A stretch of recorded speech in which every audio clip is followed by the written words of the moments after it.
Chegou a hora de falar sobre motivação. Afinal de contas, quem não gostaria de estar altamente motivado todos os dias, não é verdade? Existe alguma coisa por trás disso? O que será que aquelas pessoas altamente motivadas fazem para conseguir colocar tanta energia, quanta intensidade, quanto entusiasmo naquilo que elas realizam? É sobre isso que nós vamos conversar aqui agora. Vou compartilhar com você algumas experiências minhas e algo que eu fui buscar na literatura que pode ser útil para melhorar o seu nível de motivação. Mas o que é motivação?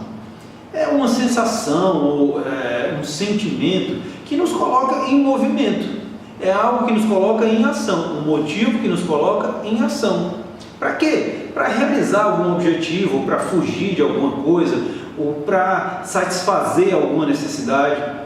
De uma maneira geral, nós vamos encontrar vários conceitos sobre motivação. O que está por trás disso? Essa motivação ela vem da onde, Oliveira? Alguns autores dividem elas em motivação interna e motivação externa. Ou seja, eu entro em ação para realizar alguma coisa por um desejo meu próprio, ou porque eu sou impelido por algum agente externo.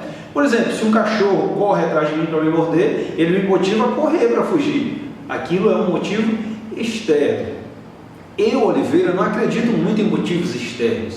Para mim, todos os motivos são internos. O cachorro é o agente, mas eu estou fugindo dele porque eu não quero sentir a dor, porque eu não quero sentir que ele vai me machucar. Então, internamente, o que eu sinto é o que me move, mesmo que aquilo tenha sido disparado por um agente externo. Mas você pode utilizar a definição que você achar conveniente.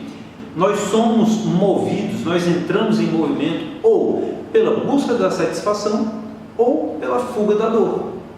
Ou eu me mexo para ir em busca de algo que me realiza, que me satisfaz, que me proporciona uma sensação de prazer, ou eu corro, fujo, vou embora de algo que me traz angústia, sentimentos ruins, coisas negativas. É isso que está por trás das nossas ações. É isso que nos motiva a agir em uma direção ou em outra. Cada um de nós possui ignitores específicos, starters, coisas que nos colocam em movimento. Vamos imaginar o seguinte: atletas de uma maneira geral são motivados pelo desafio. Eles gostam de ser desafiados. Outro tipo de pessoa, com outro perfil de personalidade, por exemplo, pode ser motivado pelo simples ato de cuidar de alguém. Olha, Oliveira, essa semana você vai ficar cuidando aqui da sua mãe, vai ficar perto dela, ela precisa de você. E essa vai ser a sua atividade principal. Puxa, eu vou ficar altamente motivado para fazer aquilo se o meu perfil de personalidade vai em busca do ajudar pessoas, do cuidar de pessoas. Tem outras pessoas que só se motivam quando estão sendo comandadas. Quando eu coloco ela numa função de comando, ela não tem motivação nenhuma para fazer. Por quê? Porque ela não gosta da responsabilidade, ela não gosta de tomar decisões. Mas se eu faço parte de uma equipe e tem um líder, eu disse, opa, agora eu estou num ambiente onde eu me sinto confortável. E essa pessoa me lidera e eu estou altamente motivado para seguir normas, regras, para ter alguém decidindo por mim. Qual é o seu starter? Qual é o seu ignitor? O que é que te coloca em movimento? O que é que te faz produzir mais? O que é que te deixa altamente motivado para realizar qualquer tarefa? Quando eu consigo responder essa pergunta e identificar qual é esse ignitor, eu passo a ter uma arma muito poderosa nas mãos, porque eu posso usar na hora que eu quiser. Vamos voltar para aquele primeiro exemplo do atleta que é motivado pelo desafio.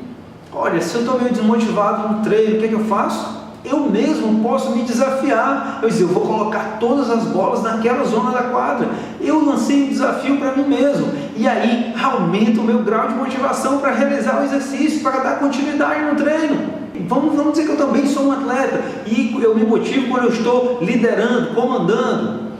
Eu chego ali para a minha equipe, para o meu parceiro, galera, deixa comigo. Eu que vou coordenar o nosso sistema hoje aqui, defensivo, ofensivo. Deixa eu tomar conta disso aqui. Eu sei que aquilo vai aumentar a minha motivação. Então, quando eu conheço o que é que me coloca em movimento, eu posso ter uma arma poderosíssima na mão. E você? Você sabe o que é que te coloca em movimento? Procura lembrar lembrar de uma situação onde você estava altamente motivado, onde estava performando de uma maneira sensacional. O que é que te motivou a fazer aquilo? Ao buscar na sua memória, você pode identificar qual foi o fator responsável para você estar tão motivado. E conhecendo ele, você está com a arma poderosa na mão para usar a qualquer momento no seu dia a dia, em situações difíceis, enquanto você estiver desmotivado. E sabe uma coisa mais poderosa ainda que acontece quando a gente está falando sobre isso? É quando eu consigo perceber o que motiva as pessoas que trabalham comigo, que fazem parte do meu grupo, ou quem sabe as pessoas da minha família. Quando é que elas se sentem super animadas para fazer alguma coisa? Quando elas estão trabalhando coletivamente, quando elas estão separadas, quando a gente vai para a praia, quando a gente vai para a serra, quando é que elas estão super afim e felizes? Quando eu descubro como motivar as pessoas, aliás, o que motiva as pessoas, eu posso fazer isso com elas. E aí aquilo se reverte em benefício para mim, porque a minha equipe toda fica motivada e a tarefa fica muito mais gostosa e muito mais leve. E você nem quer que ela termine de tão prazerosa que ela é. O segredo das pessoas motivadas é esse: elas sabem o que as motiva e colocam aquilo em ação na hora que elas querem. E os líderes que motivam as suas equipes, eles conseguem chegar em cada uma daquelas pessoas, em cada um dos participantes do seu grupo, identificando o que motiva cada um daqueles integrantes, e eles passam a produzir muito mais. E a sua equipe entra numa espiral ascendente que joga todo mundo para cima. Então, além de motivar você mesmo, você tem uma responsabilidade com o seu grupo, motivando as pessoas que estão com você. Isso é muito comum também no esporte. O jogador está sempre motivando o outro, falando alguma coisa com o outro. Mas a motivação vai muito além das palavras. E ela não é responsabilidade unicamente do líder. Ela precisa ser distribuída com todas as pessoas que fazem parte daquele grupo, porque aí você aumenta muito o potencial de ação dessa ferramenta. Em vez de você ter apenas uma única pessoa fazendo aquele trabalho, você tem todo mundo fazendo aquele trabalho ao mesmo tempo. E aquilo gera uma corrente de energia que impulsiona e faz com que equipes esportivas superem grandes dificuldades e atinjam resultados que a maioria das pessoas duvida. Lembra que eu falei que o que nos coloca em movimento é a busca do prazer ou a fuga da dor? Esses dois mecanismos desencadeiam reações diferentes no nosso cérebro, reações químicas diferentes. Vamos lá, deixa eu te explicar isso. Quando eu começo a me motivar por motivos bons, eu vou fazer esse treino porque eu vou melhorar minha performance, eu vou me sair melhor na competição, eu vou ganhar mais dinheiro, eu vou conseguir comprar o carro que eu quero, eu vou conseguir realizar aquela viagem no final do ano com a minha família. Eu estou colocando coisas positivas. Isso starta no meu cérebro uma química do prazer, que é baseada na serotonina e da endorfina, que a endorfina é o hormônio, é o neurotransmissor responsável pela persistência. Isso faz com que você permaneça mais tempo motivado, você permaneça mais tempo na tarefa.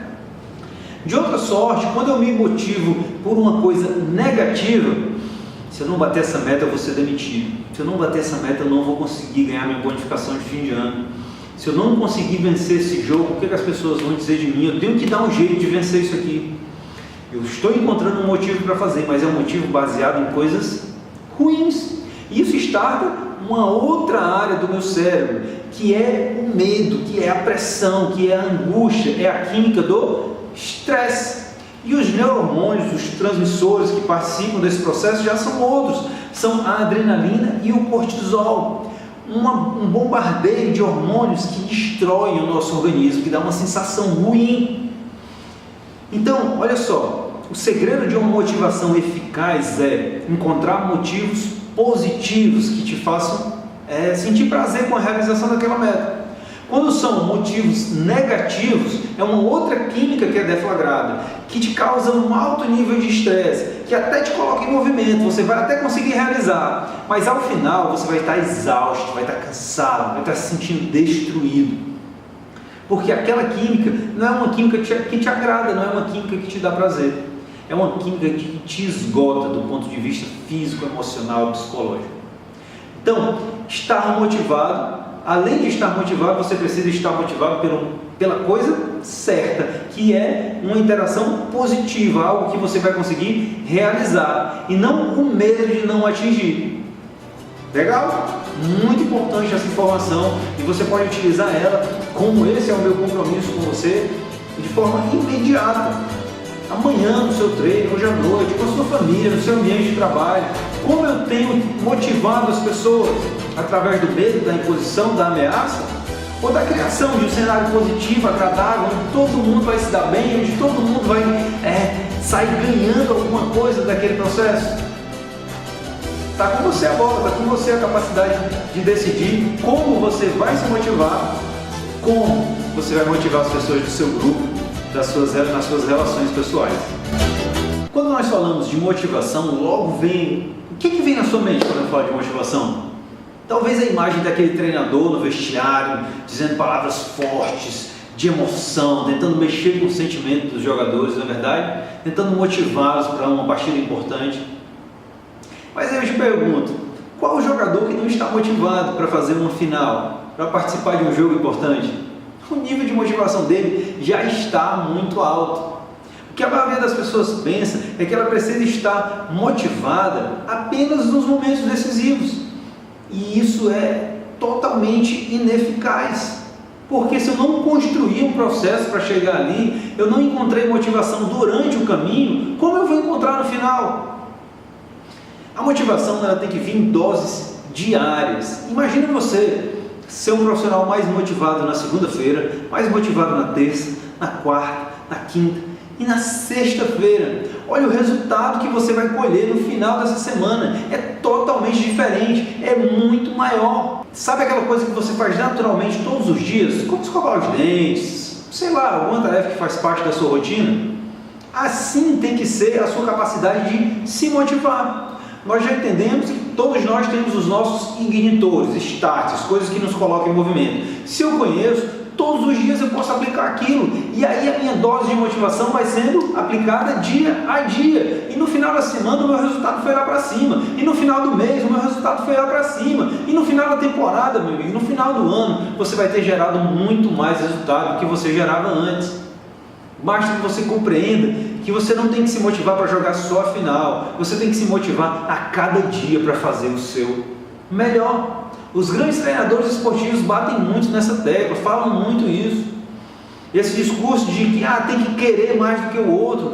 Todos os jogadores querem, todos os atletas querem, mas poucos profissionais conseguem se motivar todos os dias para extrair o seu máximo potencial e assim acumular mais resultados ao longo de semanas, meses e temporadas, para serem coroados ao final daquele período com medalha de ouro, com o cheque do primeiro lugar, com o reconhecimento das pessoas. Entender que a motivação precisa ser diária é mais um conceito que você precisa incorporar para transformar os seus resultados e dia a dia tentar extrair o seu máximo potencial, utilizando o ignitor específico, o starter, que te coloca em movimento, baseado em emoções positivas, para deflagrar a química do prazer, e não a química do estresse, que até te coloca em movimento, mas faz com que você pague um preço muito alto para realizar sua meta, tendo base nesse tipo de sensação. Ok? Vamos passar adiante. Sabe uma coisa que é muito frequente também, está relacionado com motivação? Muitas pessoas só têm motivação no começo da tarefa, não é verdade?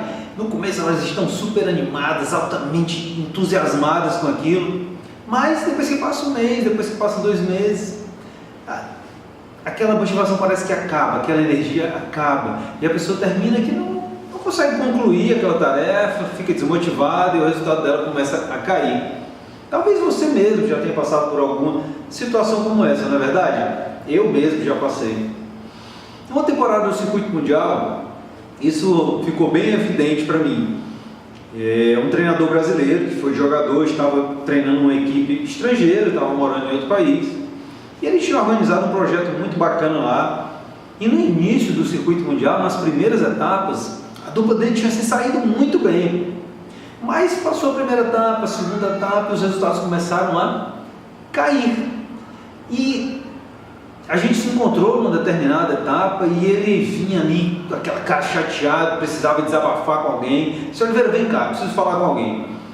Pô, meu irmão, não aguenta esses caras estão com tudo pago pelo governo, despesas, hospedagem, passagens aéreas. começaram altamente motivados e agora nós perdemos 9 jogos seguidos. Fazem 3 campeonatos que a gente perde os 3 jogos e não consegue passar de fase. Eu tive que falar um monte com eles ali agora, porque eu tinha que desabafar. Pô, não pode, como o cara pode estar desmotivado com tudo pago, com uma oportunidade dessa de estar aqui no circuito mundial? E aí eu conversei um pouco com ele, ouvi, e eu disse o seguinte, ao invés de dar bronca, de perguntar o que está acontecendo com eles, eu sugiro que você pergunte a eles o real motivo deles estarem ali. Por que eles escolheram jogar vôlei de praia, representar o país deles? Por que eles escolheram estar longe da família, ficando meses afastados, disputando competições? Isso vai provocar, sim, uma reflexão e você começa a entender o porquê você tomou aquela decisão de assumir aquele desafio, de assumir aquela responsabilidade. E aí parece que cai uma ficha e a motivação aumenta. Isso já tinha acontecido comigo outras vezes. E eu tive a oportunidade de ajudar esse amigo. E ele deu aquela respirada, pô, Oliveira, vou tentar fazer isso, beleza. E no outro campeonato ele falou comigo, disse que teve essa conversa com os jogadores, e foi uma conversa bacana, eles começaram a levantar algumas questões, e entenderam que eles precisavam e podiam fazer muito mais do que eles estavam fazendo ali. Então, se você conhece alguém, ou se você mesmo já passou por esse momento inicial, muito motivado, querendo muito, e depois da primeira semana, do primeiro mês, o seu nível de motivação caiu, uma boa estratégia é se perguntar por que você decidiu fazer aquilo, o que está por trás, o que te moveu. Aí parece que volta na sua mente e começa a acender um monte de luz, o ambiente fica iluminado de novo. Caracas, eu quero muito estar aqui, eu gosto muito de estar aqui, eu decidi estar aqui. Eu estou sendo injusto comigo mesmo, entregando um resultado muito menor do que eu posso. Ao entender o real porquê, você reencontra, faz as pazes com a motivação. E aí o seu resultado começa a crescer novamente. E aí, em vez de estar motivado apenas naquela fase inicial, você consegue permanecer motivado por mais tempo e gerar muito mais resultado. Uma mente destemida. 5 passos essenciais para um desempenho superior. Um livro que me ensinou muito. E uma das coisas que o Craig Manning diz aqui é que a motivação tem relação com o objetivo. Se você não tem um objetivo claro, você não tem a motivação necessária para fazer. Não sai de casa sem ter um objetivo para o dia. Não vá para o treino sem ter um objetivo para o dia. Não senta na sua mesa de trabalho sem ter um objetivo para o dia. O seu grau de motivação tem tudo a ver com a tarefa que você considera essencial para que você realize naquele dia. Você pode até fracionar isso. No período da manhã, o meu objetivo é esse, eu preciso cumprir essas tarefas. À tarde, já são essas tarefas, e aí eu tenho uma meta clara. Olha, isso é poderoso para aumentar o teu nível de motivação. É um livro que eu costumo indicar para os meus atletas, para as pessoas com quem eu trabalho, muitas informações importantes para o seu desenvolvimento profissional, com base no esporte. É um psicólogo que teve uma ampla experiência no tênis, e me ajudou muito essa leitura. E o que eu trago para você, e eu fiz questão de citar no meu livro, Craig, é que motivação tem relação com objetivo. Você precisa ter um objetivo por dia, e aí sim você vai encontrar a motivação necessária para realizar aquela tarefa. Não sai de casa sem um objetivo por dia, não vai para o treino sem um objetivo por dia. Sempre monta a tua estratégia e o teu caminho, isso tem uma interferência direta no teu grau de motivação. Sabe uma coisa que interfere muito no grau de motivação das pessoas? O clima que é construído dentro daquela equipe, dentro daquela organização, dentro daquele espaço. Como é que é o clima dentro da tua equipe? Ou da tua família, com os teus relacionamentos sociais, naqueles propósitos que você precisa realizar em grupo, coletivamente? Quanto melhor o clima, melhores os resultados. Existem inúmeras pesquisas no ambiente empresarial que atestam esse fato. As pessoas se sentem muito mais motivadas para realizar tarefas quando o clima é bom. E aí, eu quero te fazer uma pergunta. O quanto você tem sido um agente de mudança, um influenciador para melhorar o clima dentro da sua equipe, dentro da sua organização?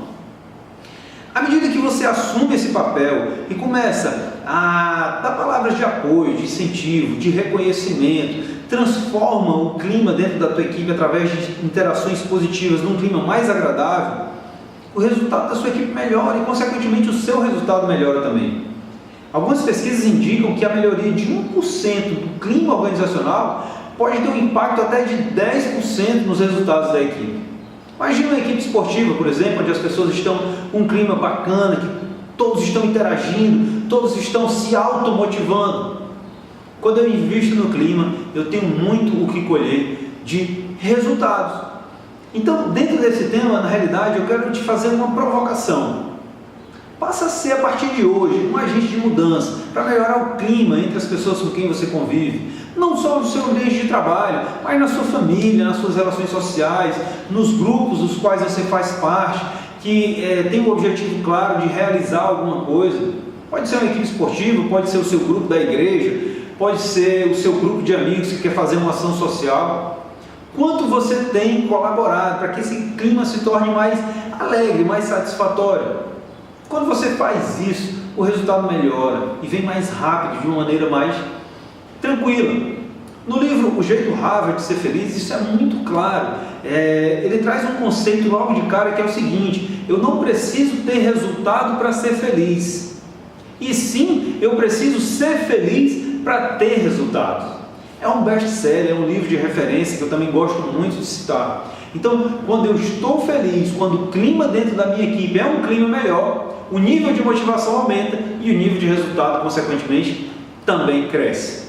Se você quer produzir mais, quer ver a sua equipe produzindo mais, trata de investir nisso. Trata-se de se transformar num agente de mudança, num vetor que potencializa as relações, as interações positivas, para que você possa colher mais resultados.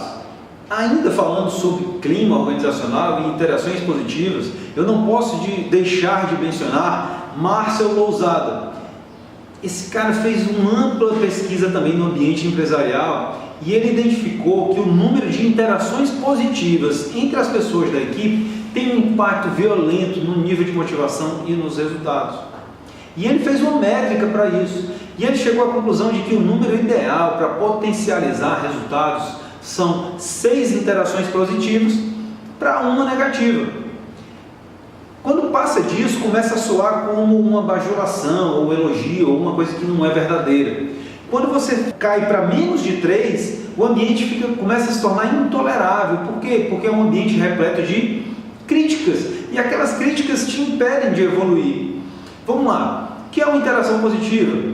É um sorriso, é um tapinha no ombro, é um pô, vamos lá, estou contigo aqui, vamos lá, vou te ajudar. São interações positivas.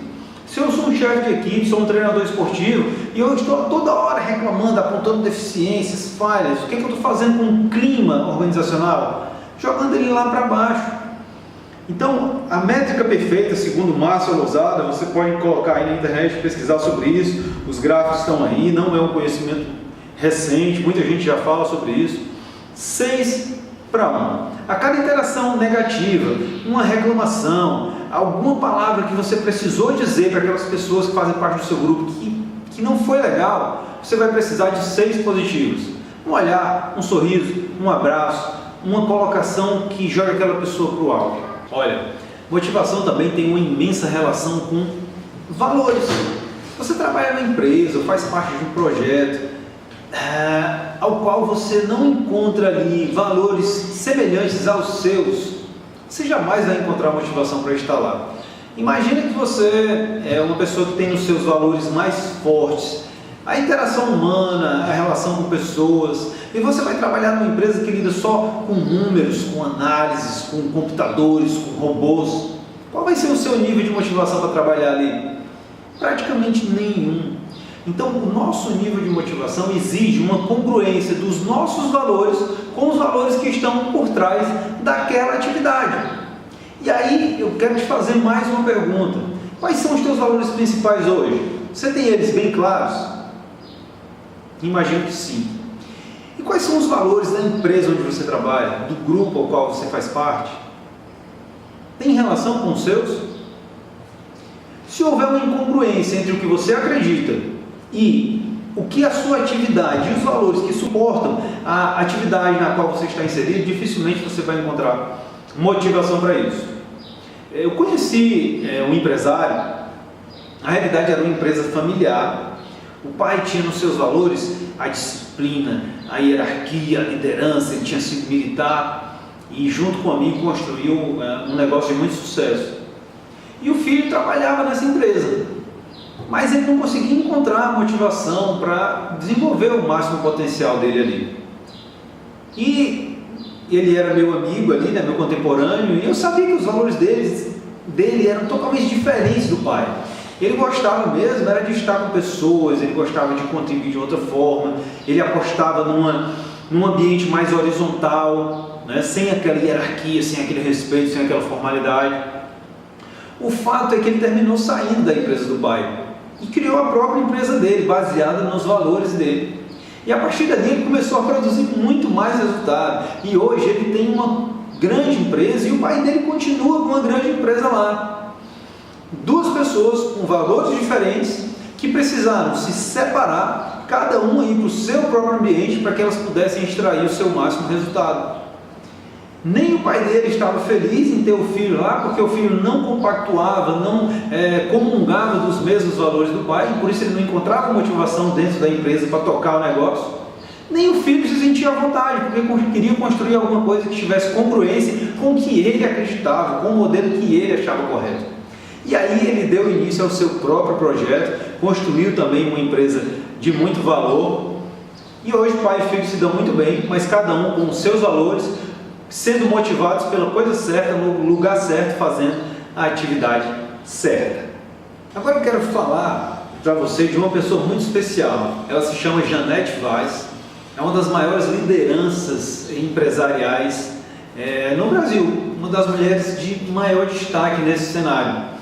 Ela é diretora e fundadora do laboratório de análises clínicas SEI, um dos maiores do Brasil, e ela desenvolveu um modelo de gestão que permite extrair o máximo potencial das suas equipes. Olha só que fantástico, ela criou um método, uma maneira de conduzir a sua empresa baseado no nível de motivação das pessoas. E como é que é esse modelo? A Janete criou essa história. A primeira coisa eu preciso atrair bons profissionais para estarem aqui comigo, para participar da minha empresa, eles precisam querer estar aqui. E ela começou a desenvolver uma identidade, uma cara, que atraía profissionais jovens e motivados. Aquilo era uma cultura da empresa. As pessoas olhavam para aquela empresa, ali é lugar de gente motivada. A outra preocupação dela era desenvolver essas pessoas, dar condições para que elas crescessem. Ela ofertava curso de especialização, facilitava. Então, as pessoas sentiam que ali elas tinham uma capacidade de crescimento. Isso as mantinha mais motivadas. Constantemente essas pessoas eram desafiadas, eram colocadas em situações novas para que elas continuassem sempre se desenvolvendo, desafios novos obstáculos para que ela não parasse nunca. Ela levava muito a sério a coisa do reconhecimento.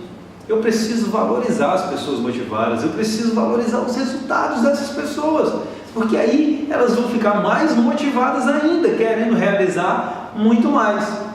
A outra parte desse processo é o recompensar. Ela entendeu que essas pessoas precisam ser recompensadas. Se eu paro no reconhecimento, ok, show, me sinto motivado porque fui reconhecido, mas eu também preciso ser recompensado, mas não recompensado diretamente. A Janete oferece uma recompensa para a família, ela paga um curso para o filho, ela paga uma viagem, ela contempla as pessoas que fazem parte da vida daquele funcionário, daquele colaborador, e aí aumenta o nível de motivação delas. E por último, ela acredita muito na comemoração. É importante celebrar vitórias, é importante celebrar conquistas. Quando eu comemoro junto com essas pessoas, elas encontram motivação também para fazer muito mais, para fazer muito melhor. Então é um modelo campeão, que você pode fazer uma associação para você, para a sua equipe, para a sua empresa. O que é que a Janete criou? Como é que ela desenhou um cenário para ter equipes altamente motivadas e se transformar numa das maiores lideranças femininas do país? O primeiro passo é atrair. A cultura da empresa precisa atrair pessoas motivadas. Ali é lugar de gente motivada. Depois, desenvolver. A pessoa sabe que ali ela vai crescer, ela vai avançar. Terceiro, desafiar. Se eu estou constantemente desafiando os meus colaboradores, eles vão automaticamente subir de nível e eles precisam encontrar motivação para superar aqueles desafios.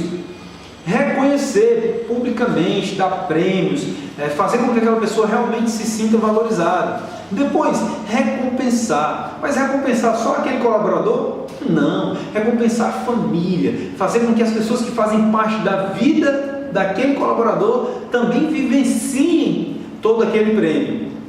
E por último, comemorar, celebrar, fazer uma festa para que aquela pessoa entenda que o teu nível de motivação é realmente importante, porque você vai gerar mais resultado e vai se diferenciar cada vez no mercado. Para concluir o nosso bate-papo, a nossa conversa sobre motivação, eu preciso falar de uma coisa muito importante com você. Haverá momentos em que a sua motivação vai cair, isso é inevitável. Todos nós passamos por situações como essa.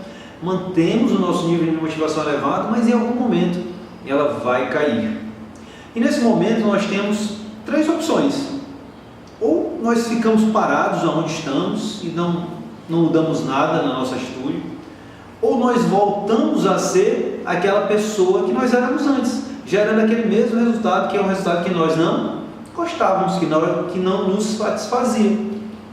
Mas a boa notícia é que sempre há um terceiro caminho, sempre há uma terceira opção, que é a opção da saída. Imagina que eu estivesse querendo sair dessa sala e eu vou dar de cara com uma parede o tempo inteiro, vou dar de cara com uma parede o tempo inteiro e eu vou me manter motivado, porque eu quero quebrar aquela parede. Mas vai ter uma hora que a minha motivação vai cair, porque eu não vou conseguir vencer aquela barreira, eu não vou conseguir vencer aquele obstáculo. E aí eu tenho dois caminhos a princípio. O primeiro é ficar parado, não vou mais bater nessa parede. O segundo é voltar para trás, fazer outra coisa, fazer aquilo que eu já fazia antes, que não me agradava, que não tinha nada a ver com quebrar a parede. Mas sempre há um terceiro caminho. Sabe qual é o terceiro caminho? A porta está ali ao lado, basta que você caminhe até lá, abra a porta e saia. E aí você vai encontrar uma nova possibilidade. Quando você estiver desmotivado, quando o seu nível de energia cair, se lembra disso, sempre há um terceiro caminho. Você vai se desmotivar, a pancada vai ser muito forte, mas haverá uma solução. Basta que você faça as perguntas certas. E só você tem as respostas para sair dessa situação difícil, se perguntando o porquê, como nós falamos lá no início, e encontrando uma nova maneira, uma nova estratégia para sair daquela dificuldade. Agora, todos nós temos um plano. Tem uma frase do Mike Tyson, um dos maiores pugilistas da história, que retrata muito bem isso. Ele diz o seguinte: todos têm um plano até levar o primeiro soco, até levar o primeiro golpe, até levar a primeira pancada. E aí o teu nível de motivação cai, e aí você começa a ficar meio perdido, desorientado, e agora o que eu faço? E aí é a hora de você se reconstruir e entender o que é que você precisa fazer para agir dentro daquele novo cenário. Como é que eu posso fazer isso, Oliveira? Como é que isso acontece então, para eu recuperar o meu grau de motivação depois que eu levei a minha primeira pancada, que o meu plano foi todo por água abaixo? Olha, existem alguns autores que falam sobre isso, investigam sobre isso, e o que eles apontam de principal é moldar o seu ambiente para que ele favoreça o seu nível de motivação. Se você já entrou num ginásio esportivo, você deve ter notado que nas paredes existem fotos de atletas ou existem frases motivacionais, não é verdade? Aquele ambiente foi criado para manter as pessoas motivadas. Na hora que ele olha para a parede e vê uma foto, na hora que ele olha para a parede e lê uma frase, ele recupera o nível de motivação em virtude da reflexão que ele fez ao ver aquela imagem ou ler aquela frase. Numa pesquisa com empresários que são altamente críticos, que gostam de identificar detalhes negativos, o pesquisador fez o seguinte: ele reuniu essas pessoas numa mesa e disse o seguinte para eles: olha, vocês vão conversar aqui, mas nenhum de vocês pode apontar alguma coisa negativa, vocês só podem falar de coisas positivas. Quem falar de uma coisa negativa vai depositar uma nota de $100, essa caixa que eu coloquei aqui no centro da mesa. E os empresários disseram: claro, eu vou perder $100, está maluco? E a conversa começou, eles começaram a bater papo, e as notas de 100 começaram a cair dentro da caixa. Era inevitável, eles tinham uma motivação, ou seja, era importante para eles não perder $100, Mas à medida que o ambiente foi colocando situações difíceis para ele, que ele foi tendo que falar sobre coisas negativas, ele não aguentou e ele começou a falar, ou seja, ele começou a ter um comportamento que ele não desejava. E apenas um empresário não colocou nenhuma nota de $100 dentro daquela caixa. E quando terminou o experimento, eles conversando, o que é que você fez para conseguir ficar sem falar nada negativo? Nenhum de nós conseguiu, só você conseguiu. E aí ele levantou um cartãozinho que estava na frente dele, e nesse cartão tinha escrito: não fale coisas negativas. Ele criou um ambiente que era favorável para ele, com uma atitude muito simples. Ele colocou um cartão de lembrete. Então toda vez que ele ia falar uma coisa negativa, ele dava uma olhada para o cartão, e no cartão dizia: não fale coisas negativas. E aí ele lembrava o porquê ele estava naquela roda, porque ele estava participando daquele encontro. Então, quer se manter motivado? Cria um ambiente motivado. Coloca frases na parede, coloca fotos, coloca coisas que te lembrem o porquê, que mexam com a tua emoção, que façam que você entenda por que você está ali. Roberto Lopes é um jogador de vôlei de praia que teve muito sucesso, e ele dizia para ele, diz nas suas palestras, já disse isso para mim várias vezes, quem eles queriam derrotar naquela época eram dois jogadores americanos, Stokes e Smith, eram os maiores vencedores dessa modalidade. E o Roberto disse: Oliveira, e ele diz isso nas suas palestras, eu coloquei uma foto do Stokes e do Smith no meu guarda-roupa. Quando eu abri a porta, eu olhava para o Stokes e para o Smith, e ali, meu amigo, eu já saía motivado para treinar, porque aquilo me lembrava o porquê que eu estava indo treinar, por que eu estava saindo de casa cedo, por que eu estava me desgastando tanto, sofrendo, lutando, porque eu queria derrotar aqueles dois caras. Cria o teu ambiente, molda o teu ambiente para manter você alerta, para lembrar a sua mente o tempo inteiro do porquê você está fazendo aquilo. Isso vai aumentar o teu grau de motivação, isso vai te fazer gerar mais resultados. E assim a gente encerra esse capítulo 3, que é o capítulo que fala sobre motivação, com uma série de estratégias altamente eficazes e de aplicabilidade imediata, que vão mudar os seus resultados, que vão transformar você e sua equipe em seres mais alegres, mais motivados, que investem no clima, que têm um processo, que acreditam na existência de um terceiro caminho, que sabem a maneira correta de se motivar, não pela química do estresse, mas pela química do prazer. Enfim, faz uma revisão de tudo isso que nós falamos aí. Se quiserem ir com mais profundidade, dá uma olhadinha no livro, tem mais coisas ainda para complementar esse tema. E muda já a tua performance, muda já a tua conduta. Vai em busca de ser uma outra pessoa, vai em busca de ser uma pessoa mais motivada, que gera muito mais resultado, que continua firme na busca de uma melhor performance.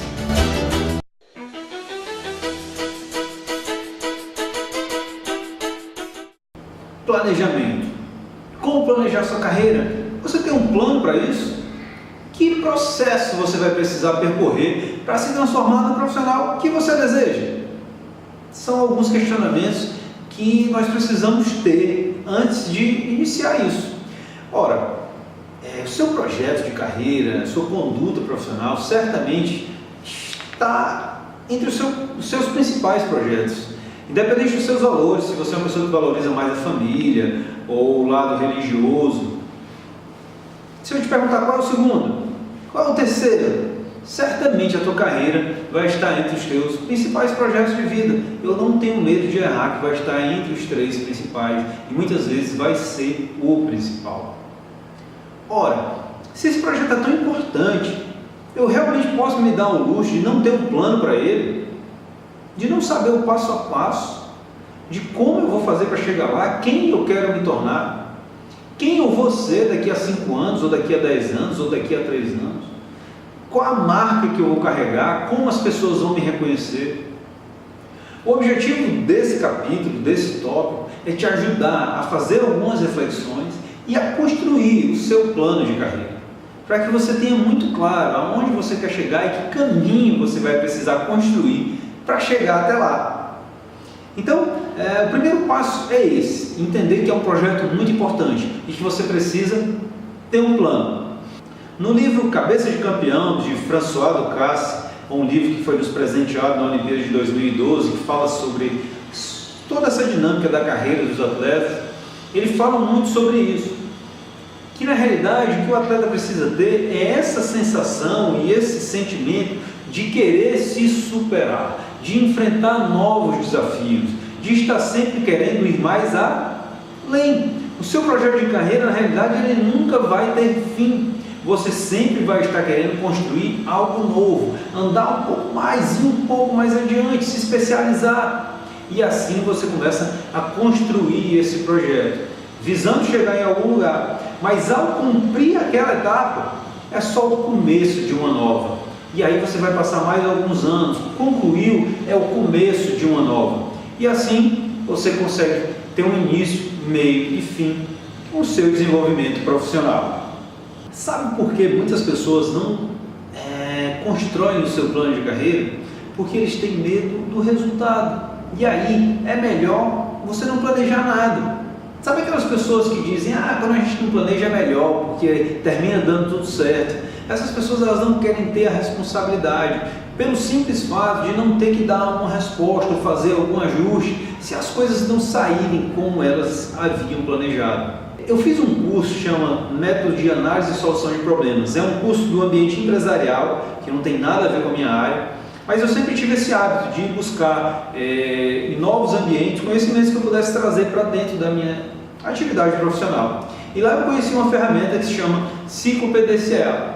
Se você é do business, é do ambiente empresarial, você certamente já conhece essa ferramenta. PDCA é uma sigla que vem do inglês Plan, Do, Check and Action. Então são 4 etapas que um planejamento precisa ter. Você precisa planejar, depois você executa, verifica o que funcionou e o que não funcionou. O que funcionou bem você replica e continua fazendo, e o que não funcionou você planeja de novo, executa de novo, verifica de novo e coloca em ação o que funcionou, o que não funcionou, planeja de novo. Então é um ciclo que na realidade não tem fim, como eu te falava agora há pouco. O seu plano de carreira é algo que foi inventado ou construído por você, mas que não foi feito para chegar ao final. Ao cumprir cada etapa, como eu disse pouco antes, você está iniciando uma nova.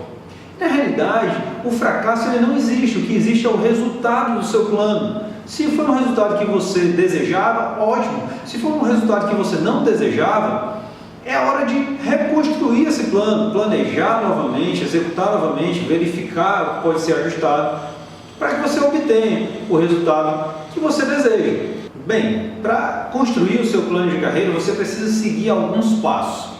Eu vou utilizar como referência mais um estudo do Jim Collins, que eu já citei anteriormente, pesquisou as maiores empresas do mundo. E aquelas empresas que tiveram mais sucesso, ele costuma dizer que elas tinham um EMC. O que é isso? Elas tinham uma escala de valores ou princípios que não mudava. Aquilo era referência no desenvolvimento daquela empresa. O que quer dizer a sigla EMC? Era muito específico no que fazia, havia uma métrica, o M é de métrica, quer dizer, existia um processo, e o C é de consistente. As empresas que mais tiveram sucesso no mundo não modificaram a sua estrutura EMC, ou se modificaram no máximo 20%. E aquelas empresas que até eram boas, haviam modificado isso de 50% a 70%. Ou seja, elas tinham um eixo central que dava referência para o seu desenvolvimento. E é isso que você precisa ter para a sua carreira. Você precisa ter o seu EMC. A especificidade daquilo que você faz, a métrica, como você faz e a consistência, por quanto tempo você continua fazendo aquilo. É aquilo que vai te dar um bom resultado, é aquilo que vai te fazer chegar onde você quer. Ter um bom plano de carreira é ter o seu EMC. Isso significa ter independência mental. Eu conheço uma pessoa que a toda hora ele muda de atividade e assim ele não consegue construir uma carreira bem sucedida. Quando eu encontro com ele, ele me diz: Oliveira, eu estou vendendo seguros. Poxa, estou muito feliz fazendo isso, me encontrei, é a minha atividade. Aí passa o tempo, eu encontro com ele novamente, ele diz: Oliveira, agora eu estou trabalhando com carros seminovos. só carro de luxo, entrei em outro segmento, poxa cara, isso é fantástico, eu ganho muito dinheiro com isso. E quando eu encontro ele de novo, ele já está fazendo outra coisa, outra coisa, outra coisa. Ou seja, ele não tem uma independência mental. O EMC dele não é sólido, não é consistente. A toda hora ele muda os valores, ele muda a métrica, ele não consegue ser consistente naquilo que ele faz. Ou seja, ele não avança na carreira, ele não cria uma identidade profissional. Então, para criar o seu plano, você precisa construir o seu EMC. A maneira como você vai conduzir, a maneira como você vai se comportar durante esse processo, que imagem você quer construir. Essa é uma associação que eu faço do mundo empresarial, do business, que fala de grandes empresas, mas que eu faço essa associação para trazer para você aplicar isso na sua carreira. Porque afinal de contas, você é a sua empresa. Não é verdade? A gente também já conversou um pouco sobre isso e você precisa ter a sua escala de valores que vão dar suporte ao teu desenvolvimento profissional. Sabe uma outra coisa que atrapalha a construção desse plano? É que nós não somos preparados para a vitória, nós não somos preparados para o sucesso, nós somos muito mais preparados para o mau resultado. O que eu digo para o meu filho, quando ele se machuca, quando ele cai? Olha filho, não foi nada não, vai haver outra oportunidade. Eu estou sempre preparando, amaciando o ego dele para que ele não sofra. Então eu só preparo ele para um momento de dificuldade. E o que acontece? Quando ele vence, quando está tudo certo, ele diz: caramba, ninguém nunca me disse que podia dar certo. E aí ele não sabe nem o que fazer com aquela situação. E de repente a nossa carreira não evolui por conta disso, porque a gente não sabe o que fazer com aquilo. Porque a maioria das vezes a gente é preparado para não dar certo. Isso aconteceu comigo, olha, eu já me achava experiente, já era um treinador experiente, e a minha filha foi convocada para uma seleção estadual. Estava naquele grupo de jogadores, eram as melhores jogadoras do estado, e eu ia acompanhar os treinos, e voltando com ela um dia, no carro, a gente conversando, quem é que vai ser convocado, quem vai ser cortado, quem são as 12 que vão ficar, que vão viajar para o Campeonato Brasileiro. E eu dizia para ela: filha, não tem nada não, se você não for, ano que vem você ainda pode ir, fica tranquila. Olha só, eu estava preparando ela para a derrota, eu estava preparando ela para o insucesso. E o que acontece quando eu faço isso? Eu tiro a capacidade dela de sonhar. Eu conheci um policial militar que fazia um trabalho fantástico em comunidades carentes, falando com jovens sobre autorresponsabilidades, sobre outras temáticas relacionadas ao desenvolvimento humano. E ele me dizia exatamente isso: Oliveira, as crianças hoje não sonham mais. Uma das atividades da minha palestra é pedir que elas desenhassem o sonho dela no papel. E elas não conseguiam. Por quê? Porque ela não tinha mais sonho. Olha que coisa... Como a gente pode deixar isso acontecer? E eu estava fazendo isso com a minha filha naquele momento, preparando ela para a derrota, preparando ela para dar errado, preparando ela para o insucesso. E se ela conquistasse a vaga, como é que ia ser? O que ela ia fazer? Ela não ia nem saber, porque eu não tinha preparado ela para isso. A todo momento, eu só tinha conversado com ela com a possibilidade de dar errado, de não funcionar. E é por isso que as pessoas não avançam na carreira. Elas ficam pensando assim: se eu crescer muito, eu vou ganhar muito dinheiro, e isso vai me dar muito trabalho, isso é muito perigoso, eu posso ser assaltado, eu vou ter problemas com impostos, e aí eu prefiro ficar pequeno. Olha só que mentalidade limitante, como nós mesmos colocamos limitadores para o nosso desenvolvimento profissional. Minha mãe mesmo já me disse algumas vezes: meu filho, já está bom, não procure mais nada não para você se envolver. Limitando o meu potencial, eu querendo realizar mais, eu querendo criar mais. E ela, para me proteger, me limitava, me preparando para um insucesso. Por quê? Porque ela me ama e ela não quer que eu sofra. Mas esse sofrimento, isso sim é importante para que você cresça profissionalmente, isso sim é importante para que você se desenvolva. Ninguém consegue se desenvolver apenas com resultados positivos. Então, eu quero deixar isso muito claro para você. Nós precisamos nos preparar para grandes voos, nós precisamos nos preparar para super resultados e não limitar o nosso potencial para que a gente fique gerando resultados muito inferiores àquilo que a gente realmente pode. Bem, é muito importante que você identifique aonde você quer chegar, sem economizar, tá? Pensa grande: aonde é que eu vou estar daqui a 5 anos? Quanto eu vou estar ganhando por mês? Qual vai ser o meu salário? Em que empresa eu vou estar trabalhando? Qual vai ser o meu carro? Como as pessoas vão me reconhecer profissionalmente? Eu desenho aonde eu quero chegar, eu tenho que ter essa visão muito clara. A gente já falou sobre isso quando falou sobre foco. Então, quando eu for construir o meu plano de carreira, eu tenho que ter um destino. O outro passo é o meu estado atual. Aonde é que eu estou? Quem sou eu hoje? Beleza, show. Eu já sei onde eu quero chegar, eu já sei onde é que eu estou. Meu plano de carreira é o quê? É o caminho, é o processo que eu preciso construir para chegar até lá.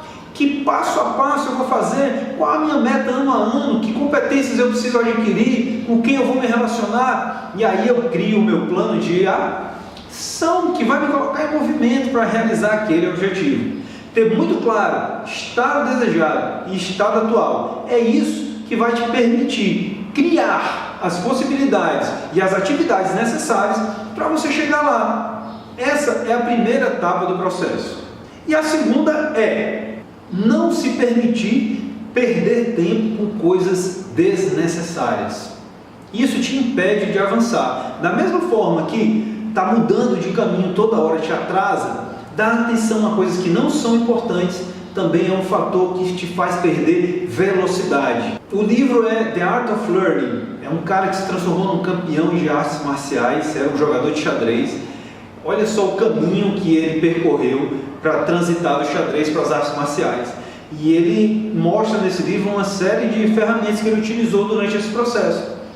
E é essa ferramenta que eu vou compartilhar com você agora. Eu vi nesse livro.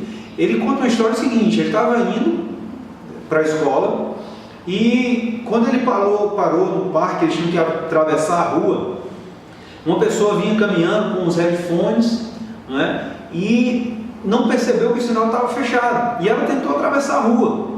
Quando ela deu o passo e entrou na rua, uma moto teve que fazer uma manobra fantástica para desviar dela e não atropelar. E aquela moto passou direto. Aquela pessoa ficou xingando o motoqueiro, falando um monte, perdendo um tempo, e veio um carro e quase atropelou aquela pessoa. E foi preciso alguém puxar, tirar ela do meio da rua, porque senão ela ia ser atropelada pelo carro que vinha logo em seguida. Ou seja, às vezes nós estamos desatentos ou tão focados naquilo que queremos realizar que não entendemos o ambiente à nossa volta. No ambiente esportivo, sabe como é que isso se desenha? É aquela pessoa que vive dizendo: eu não tenho sorte, eu não encontro um bom patrocinador, eu não consigo fechar contrato com uma boa equipe.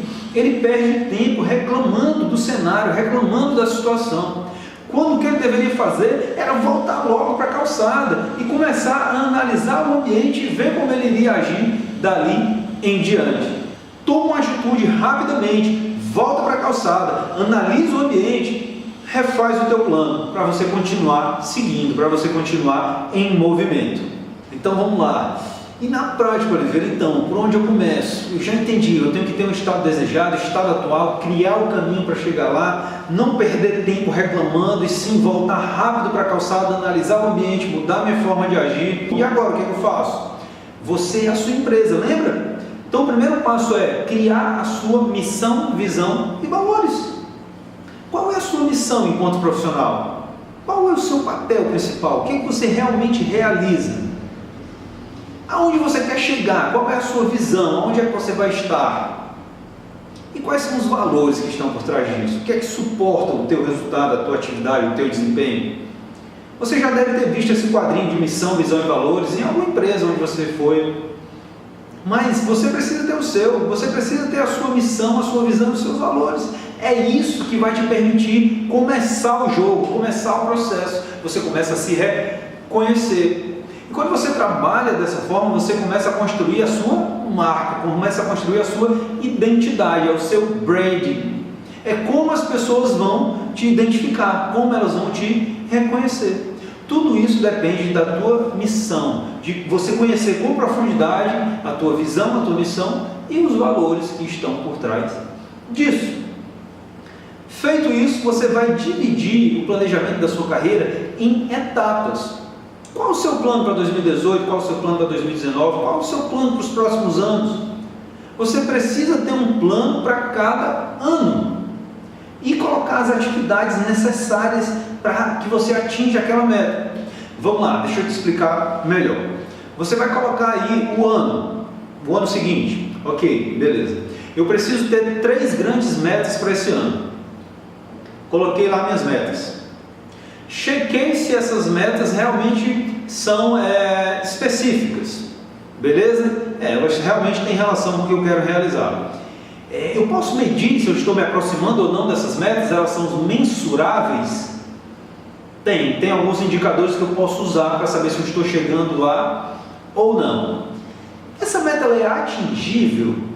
Eu coloquei realmente alguma coisa que eu posso alcançar ou eu viajei muito? Não, é possível, é atingível. Essa meta ela é relevante para você? Ela tem relação com seus valores? Quando você sair de casa, você vai saber o porquê você está saindo para realizar aquela tarefa? Beleza.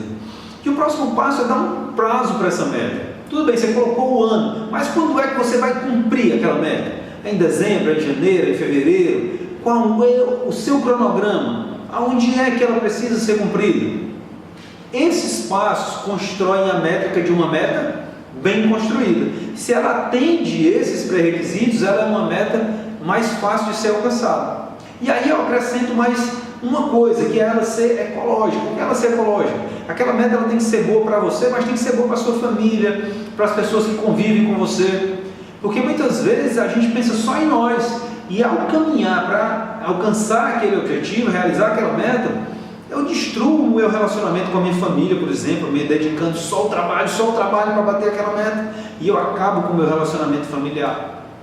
Então ela precisa ser ecológica, e ela precisa ser também desafiadora, porque senão não era uma meta. Se não fosse um desafio, você ia lá e fazia, você não precisava construir um caminho para chegar até lá. Então vamos lá, o plano para o ano seguinte. Ok, a minha grande meta para esse ano é essa aqui, mas eu tenho 3 metas secundárias que eu quero realizar em 2018. Eu quero estar na empresa tal. Beleza, show. Quais são as metas para eu chegar lá? Eu preciso participar de um grupo de MBA que estuda essa temática. Eu preciso me relacionar com pessoas dessa área do conhecimento. E eu vou colocando algumas metas que são metas intermediárias para eu chegar no meu grande objetivo do ano. Checo se essas metas são específicas, se elas são mensuráveis, se elas são atingíveis, se elas são relevantes para mim e dou um prazo para elas. Adicionalmente, eu coloco se ela é realmente desafiadora e se ela é ecológica, se ela é boa para todas as pessoas do meu convívio. Pô, show, fechei. Próxima etapa, eu vou definir pelo menos 3 ações que eu posso tomar nos próximos dias ou no próximo mês, no máximo, para atingir aquele objetivo. Então, eu tenho uma grande meta lá em cima, tenho meu grande objetivo, tenho as metas que eu quero atingir para chegar lá, e embaixo de cada meta eu vou colocar 3 ações concretas que vão me permitir chegar lá. Aí você começa a ter um plano. Aí você já sabe qual é o seu plano para o ano seguinte. E você começa a se mexer para a realização daquilo. É assim que se constrói um processo, é assim que se constrói um projeto eficaz.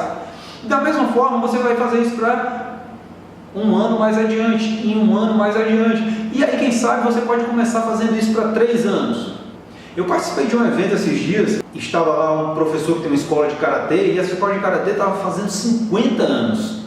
E quando eu falei isso, quando eu demonstrei esse conceito, ele disse: Oliveira, isso aconteceu comigo. Tudo que eu tinha escrito no início desse projeto, ali 10 anos depois, eu fui procurar nas minhas coisas e eu vi o projeto, como eu tinha desenhado, dessa forma que você está me dizendo, e eu tinha cumprido todas aquelas etapas.